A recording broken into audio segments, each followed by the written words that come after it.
본문의 말씀은 새벽 시간은 물론이고 어느 시간에 나누어도 참 어려운 본문입니다. 왜냐하면 북방왕으로 소개되는 인물에 대한 자세한 상황들만이 오늘 말씀에 나오고 있기 때문입니다. 다니엘 11장 말씀을 계속 우리가 나누면서 북방왕으로 소개되는 왕은 바벨론 이후에 등장한 강력한 제국이었던 페르시아, 그 페르시아가 멸망한 뒤에 세워지는 헬라 제국, 그 헬라 제국의 왕들에 대한 이야기인데요. 가장 강력한 왕이었던 알렉산더 왕의 죽음 이후 헬라 제국에 세워지는 네 왕을 중심으로 다니엘의 환상이 펼쳐집니다. 특별히 오늘 말씀은 안티오쿠스 4세라는 이 왕에 대해 초점을 맞추고 말씀이 진행됩니다. 다시 말해서 다니엘 11장의 환상은 장차 나타나게 되는 세상 역사, 헬라 제국에 대한 상세한 설명이 담긴 말씀입니다. 이 안티오쿠스가 어떤 왕이냐면 자신을 가리켜 신이 나타났다라고 할 정도로 교만으로 가득 찬 왕인데요. 그래서 자신의 이름을 에피파네스라는 이름을 짓기까지 합니다. 오늘 11장의 말씀을 보면 이 안티오코스 4세는 애굽 이제 남방 왕을 두 번 남방 왕과 두 번 전쟁을 펼친 것이 확인되고, 무엇보다 두 번째 원정을 마치고 돌아오는 길에는 유대 땅에 유대 땅에 들어와서 이스라엘 백성들을 억압했던 그런 모습도 오늘 우리에게 소개합니다. 그럼에도 불구하고 하나님을 아는 사람들, 지혜로운 자들이 어떻게 신앙을 고수했는지에 대해서도 소개하는데요. 이것이 바로 다니엘 11장에 나오는 이야기입니다. 그래서 이 다니엘 11장은 이런 역사적인 사건들을 배제한 채 읽어서는 절대 본래적인 의미를 파악할 수 없는 거죠. 새벽이라는 시간에 역사 이야기를 하는 것도 그렇지만 듣는 것이 참 어려울 것 같습니다. 그런데 본문의 의미를 이해하기 위해 우리 필요한 부분이니까 조금 집중해서 함께 말씀을 나눠보려 합니다. 먼저 20절 말씀을 보면 20절에 압제자라는 단어가 나오는데요. 히브리어 성경을 비롯해서 영어 성경 그리고 다른 그 외의 언어들의 언어 번역본에서는 압제자가 아닌 세금 징수원으로 번역됩니다. 세금 징수원 하면 어떤 이미지가 떠오르시나요? 가장 먼저 세금 공무원 정도로 우리는 생각할 것입니다. 그런데 이 당시 세금 징수관은 단순한 그런 하급 관료가 아니었습니다.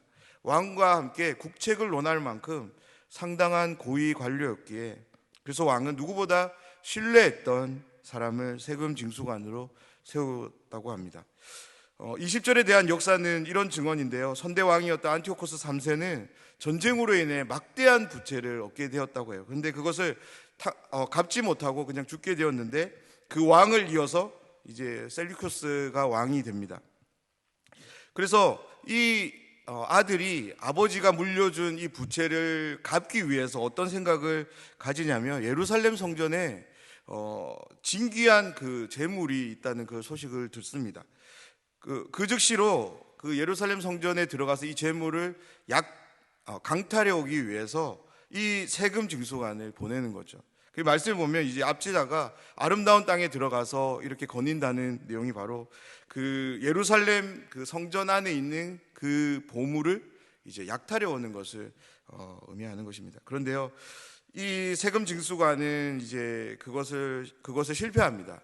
근데 그 실패로 끝나는 것이 아니라 결국에는 이 세금 징수관의 음모에 의해서 이 셀류쿠스 왕은 처참한 죽음을 당하게 됩니다.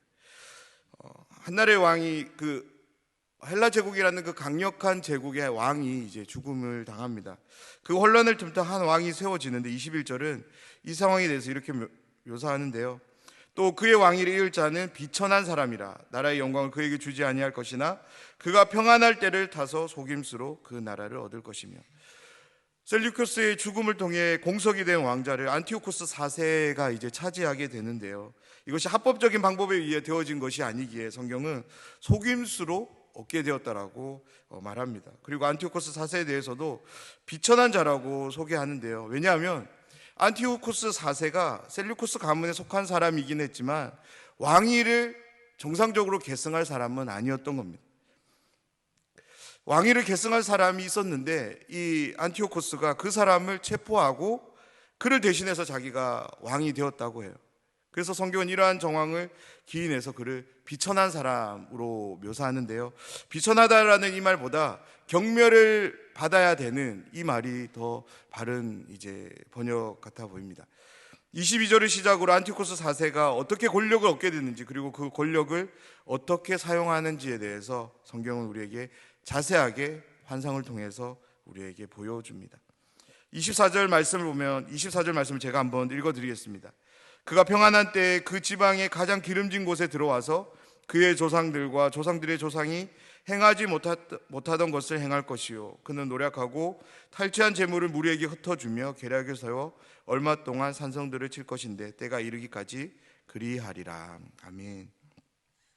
안티오코스 4세는 그의 조상들과 조상들의 조상이 행하지 못했던 것을 할 것이라고 성경은 증언합니다. 이 말씀의 의미는 그가 정상적인 방법으로 왕위를 차지한 것이 아니기에 조상들이 보였던 그런 정치 방식과는 차원이 다른 무언가가 필요했던 것이죠. 그래서 그는 교묘한 정치적 술책을 보였다고 하고요. 무엇보다 자신의 그 권력을 탄탄하게 하기 위해서 그는 24절에 나오는 말씀처럼 전쟁을 통해서 얻게 된 그 탈취물들을 부하들에게 아낌없이 나누어 주면서 그들의 환심을 샀다고 역사는 말하고 있습니다. 그러한 방식으로 안티오코스 4세는 그 왕의 권력을 만들어 갔다고 해요.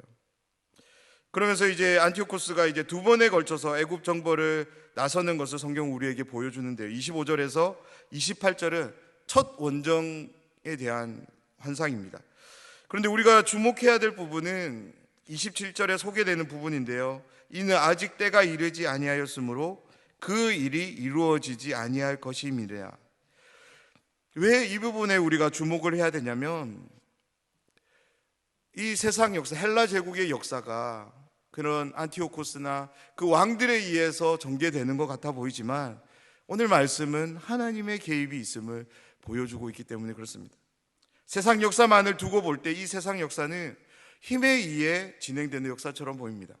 바벨론의 강력함은 영원할 것처럼 맹위를 떨쳤습니다. 그런데요, 더 강력한 페르시아가 나타나자 그 바벨론은 흔적조차 없이 사라지게 됩니다.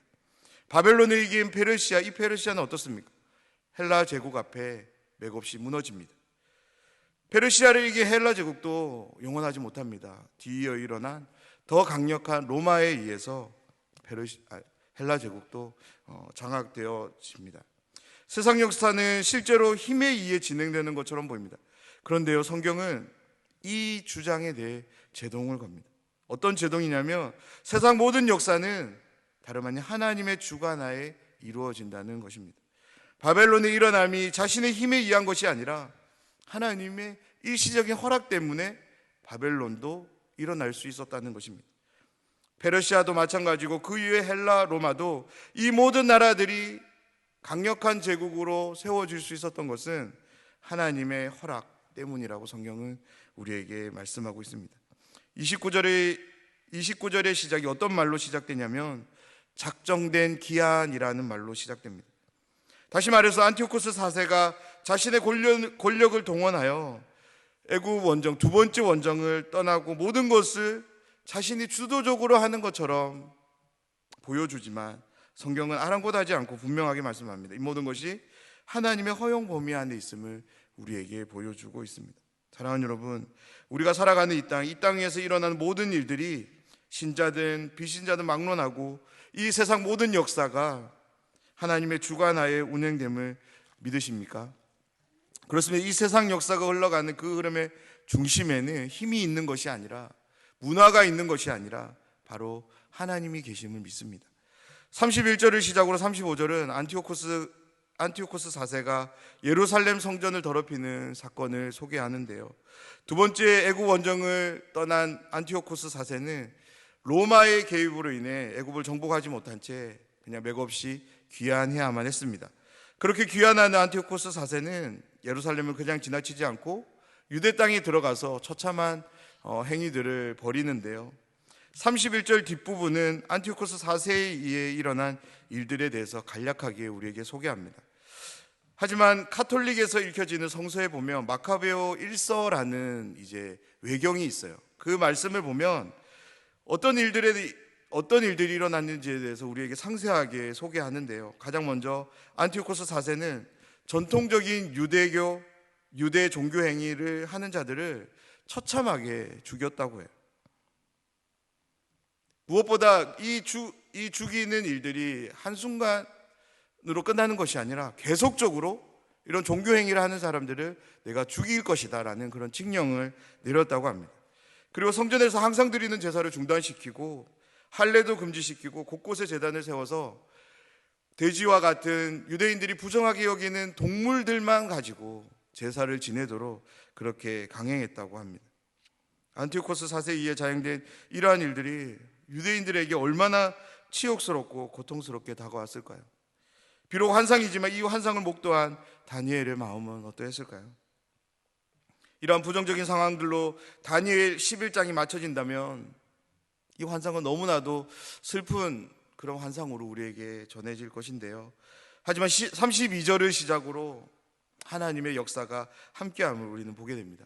32절 후반에 보면 자기의 하나님을 아는 백성은 강하여 용맹을 떨치리라, 이 부분이 나오는데요.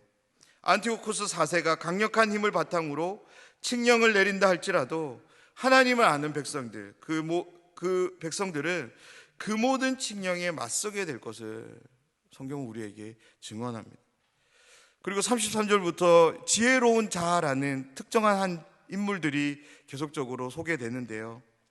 이들 역시 하나님이 이스라엘 백성들에게 주신 말씀들, 특별히 약속으로 주신 그 율법들에 대해서 이들은 정통했을 것이고, 그로 인해 그들은 이러한 혹독한 위기의 상황에서 어떻게 하나님을 의지하고 하나님을 섬겨야 되는지를 알고 있었고, 그런 것을 아는 것으로 끝나지 않고 그들은 과감하게 실천으로 옮겼던 사람들인 것을 우리는 보게 됩니다. 성서에 나오는 마카베오서 1장 63절에 이런 말씀이 있는데요. 그들은 부정한 음식을 먹어서 몸을 더럽히거나 거룩한 계약을 모독하느니 차라리 죽음을 달게 받기로 결심하였고 사실 그들은 그렇게 죽어갔다. 마지막 35절 부분에 보면 정한 기한이 남았다라는 말씀이 나옵니다. 이 말씀은 이중적인 의미로 우리가 해석하게 되는데요. 먼저는 신실한 백성들에게 주어지는 이러한 환난과 어려움은 피할 수 없는 현실로서 함께한다는 거예요. 그리고 또 다른 의미는 이 혹독해 보이는 이 어려움은 영원하지 않을 거라는 겁니다. 바로 하나님이 정한 날까지만 이 어려움은 이스라엘 백성들에게 유효할 것이라는 의미인 것입니다. 오늘 말씀은 앞으로 일어나게 될 역사의 한 단면을 상세하게 우리에게 보여줍니다. 그리고 이 말씀은 오늘을 살아가는 우리에게 큰 도전 하나를 던지는데요. 그 도전이 무엇이냐면 혹독한 현실이 주어짐에도 불구하고 하나님을 아는 백성들, 지혜로운 사람들은 그 어느 것과도 타협하지 않는다는 것입니다. 설령 순교하게 될지언정 자신이 아는 하나님, 그분이 안내하는 삶을 포기하지 않았다라는 것을 우리에게 말씀하고 있습니다. 지혜로운 사람들, 그들이 믿고 확신하며 지켜냈던 하나님의 말씀을 그들은 온전히 고수했음을 우리에게 증언하고 있습니다. 사랑하는 여러분, 오늘 하루 우리가 믿는 하나님이 누군지를 말씀 앞에서 다시 한번 기억해 보셨으면 좋겠습니다. 우리가 믿는 하나님은 이 세상 역사를 주관하시며 운행해 가시는 분이십니다. 절대 이 세상보다 작은 분이 아닙니다. 이 세상은 하나님의 뜻하신 섭리에 의해 다스려지며 보존되는 줄 믿습니다. 세상이 우리에게 선보이는 것들이 강력하게 보일 수 있습니다. 그런데요, 결코 하나님보다 강력하지 못합니다. 세상이 우리에게 선보이는 것들이 정말로 아름답고 좋아 보일 수 있습니다. 하지만 절대 하나님보다 좋아 보여서는 안 될 것입니다. 그렇습니다. 오늘 말씀은 다시 한번 우리에게 내가 믿는 하나님, 우리가 믿는 하나님이 누구신지를 기억하도록 요청합니다. 우리와 함께 하시며 우리를 사랑하시는 하나님, 우리의 섬김과 예배, 그리고 우리의 기도의 대상이 되신 하나님은 온 우주를 말씀으로 창조하신 창조주 하나님이십니다. 지금도 이 세상 역사를 주관하시며 새 창조의 그 놀라운 능력으로 우리와 함께 하시는 하나님이신 줄 믿습니다. 다름 아닌 역사의 주인 되십니다. 이 하나님을 온전히 신뢰하며 살아가는 우리 모두가 되길 주님의 이름으로 축원합니다.